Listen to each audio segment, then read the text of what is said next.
ভগবান শ্রীকৃষ্ণ কি বলেছেন জানেন? আপনার কাছে যা আছে সেটা দিয়ে উন্নতি করার চেষ্টা করুন। অন্যের কাছে কি আছে, অন্যে কি করছে সেটা না দেখে নিজে করার চেষ্টা করুন। তো বাস্তব জীবনে আমরা কিন্তু তাই অন্যের কাছে কি আছে, অন্যের বাড়ি, অন্যের গাড়ি, অন্যের সম্পত্তি, অন্য কিভাবে চলছে সেগুলোই আমরা দেখি আর ভাবি এ কি করে করলো বা কি করে হচ্ছে।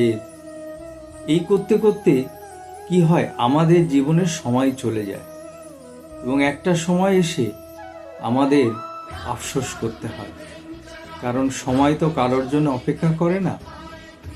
তাই আপনার কাছে যা আছে সেটা নিয়ে কিছু করার চেষ্টা করুন, কিন্তু ভগবানকে সঙ্গে নিয়ে, ভগবানের ওপর ভরসা করে, ভগবানের ওপর বিশ্বাস করে, সৎভাবে, সৎ উদ্দেশ্য নিয়ে, মানুষের ক্ষতি না করে কিছু করার চেষ্টা করুন এবং সেটা মন প্রাণ দিয়ে করার চেষ্টা করতে হবে।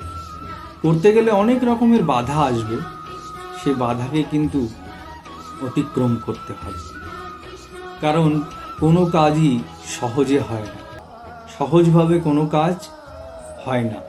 তাই বাধা আপনার আসবেই, আর সেই বাধা ভগবানের নাম নিয়ে আপনি উদ্ধার হতে পারবেন। কিন্তু দৃঢ় বিশ্বাস এবং ভরসা ভগবানের উপর রেখে আপনি পরিশ্রম করুন, দেখবেন উন্নতি আপনার হবেই।